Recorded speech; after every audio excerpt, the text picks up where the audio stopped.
आइए देखते हैं संस्कृत में कारक प्रकरण पार्ट 6। संबंध कारक पढ़ेंगे, अधिकरण कारक पढ़ेंगे, यानी षष्ठी और सप्तमी विभक्ति के बारे में पढ़ेंगे। रीट की दृष्टि से यानी परीक्षा की दृष्टि से ये काफ़ी महत्वपूर्ण वीडियो रहेगा। आप वीडियो को पूरा देखें जिससे कि आपको पूरा समझ में आए। गिरधारी चैनल को फॉलो करें, लाइक करें एवं सब्सक्राइब करें। देखते हैं संबंध कारक। कौन सा कारक? संबंध कारक। षष्ठी विभक्ति विधायक सूत्र है षष्ठी से। कौन सा सूत्र है? षष्ठी से। षष्ठी से का अर्थ है कि शेष अवस्था में, अर्थात जहाँ दूसरी विभक्तियों का नियम लागू नहीं होता है वहाँ षष्ठी विभक्ति का प्रयोग होता है। कौन सी विभक्ति का प्रयोग होता है? षष्ठी विभक्ति का प्रयोग होता है। अर्थात प्रातिपदिक वे कारक के अर्थों से भिन्न है, उसमें षष्ठी विभक्ति का प्रयोग होता है। जैसे स्वस्वामी भाव संबंध में, जन्य जनक भाव संबंध में, कार्य कारण भाव संबंध में को बतलाने के लिए षष्ठी विभक्ति का प्रयोग होता है। जैसे उदाहरण है बालकस्य माता, बालक की माता, बालकस्य पुस्तकम वर्तते। ये स्वस्वामी भाव संबंध हो गया, यानी उसकी माता है, उसकी पुस्तक है। आगे देखते हैं राज्ञ पुरुष है, राजा का पुरुष। सीता या पति राम है, सीता का पति राम, जन्य जनक भाव संबंध में। क्षीरस्य विकार है, मृतिका या घाट है, ये कार्य कारण भाव संबंध में। अगला सूत्र है कृत कर्मणो कृति। कृत प्रत्यांत शब्दों के योग में अनुक्त कर्ता या कर्म में षष्ठी विभक्ति होती है। अब कृत प्रत्यांत कौन कौन से? जैसे घन है, कितिन है, कत है, कतवतु है, ल्युट है, सत्र है, सानच है आदि प्रत्यय हैं।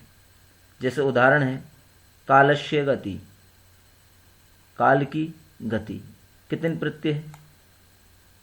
बाल का नाम रोदनम, रुद्र धातु के योग में ल्युट प्रत्यय है।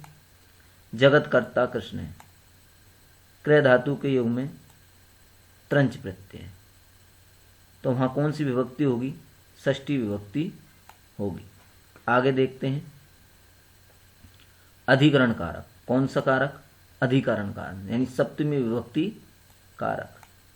अधिकरण का कारक संज्ञक सूत्र है आधारो अधिकरणम, यानी अधिकरण संज्ञा किस सूत्र से होती है? आधारो अधिकरणम से। ये दोनों सूत्र याद रखने हैं आपको। अधिकरण संज्ञा किसकी होती है? आधारो अधिकरण से। और सप्तमी विभक्ति किस सूत्र से होती है? यानी सप्तमी विधायक सूत्र कौन सा है? सप्तम्या अधिकरण है।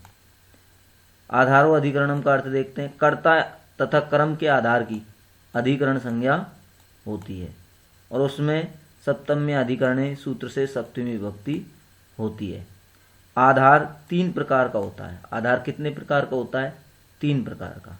एक होता है औपश्लेषिक आधार, एक होता है वैशिक आधार और एक होता है अधिव्यापक आधार। तीनों का अर्थ देख लेते हैं। औपश्लेषिक आधार यानी संयोग आदि अर्थ वाला आधार है। वैशिक आधार यानी स्नेह, प्रेम, अधिक विश्वास, लगाव वाला आधार है। और अधिव्यापक है जो सभी में व्याप्त रहने वाला आधार है। आगे देखते हैं, उदाहरण देखते हैं इसके। स्थल्याम ऊधनम पचती, आसने तिष्ठति, औपश्लेषिक आधार है। मोक्षे इच्छा अस्ति, मोक्ष में इच्छा है। माता पुत्रे स्नेहति, माता पुत्र में स्नेह रखती है, वैशिक है। तिलेषु तेलम, तिलों में तेल है। सर्वेस्मिन आत्मा अस्ति, सभियों में आत्मा है, ये अभिव्यापक है। हमारे चैनल को लाइक करें, फॉलो करें, सब्सक्राइब करें एवं बेल आइकन जरूर दबाएं। आगे देखते हैं यतश्च निर्धारणम, बहुत ही मोस्ट उदाहरण है और इससे महत्वपूर्ण प्रश्न पूछे जाते हैं। इसके उदाहरण जरूर पूछे जाते हैं परीक्षा के दिन। जाति गुण क्रिया, जाति गुण क्रिया तथा संज्ञा आदि की विशेषता के कारण किसी वस्तु को अपने समुदाय से पृथक करता है, उसमें निर्धारण किया जाता है उसमें षष्ठी एवं सप्तमी विभक्ति होती है। जैसे गवाम गोसु व कृष्णा बहु क्षीर है। गायों में जो कृष्णा गाय है यानी काली गाय है वो अधिक दूध देती है। कवि नाम कविसु व कालिदास है श्रेष्ठ है। कवियों में जो कालिदास है वो श्रेष्ठ है। ये मोस्ट हैं दोनों उदाहरण। परीक्षा की दृष्टि से आने की फुल संभावना रहती है, इसे याद रखें। अगला सूत्र है यस्य च भावेन भाव लक्षणम। कौन सा सूत्र है? यस्य च भावेन भाव लक्षणम। जब किसी कार्य के हो जाने पर दूसरे कार्य का होना प्रतीत होता है तब जो कार्य समाप्त हो चुका है, क्या हो चुका है?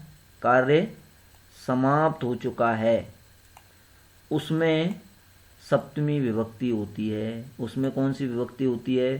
सप्तमी विभक्ति। जैसे सूर्य अस्तम गते सति, सूर्य अस्तम गते सति गोपा गृहिणी गते, यानी सूर्य अस्त हो जाने पर ग्वाले घर को आते हैं। रामे बनम गते, राम के बन जाने पर। दशरथ है प्राणान एतज्यत, दशरथ ने प्राण त्याग दिए। कारक प्रकरण समाप्त। धन्यवाद। हमारे चैनल को लाइक करें, सब्सक्राइब करें, बेल आइकन जरूर दबाएं।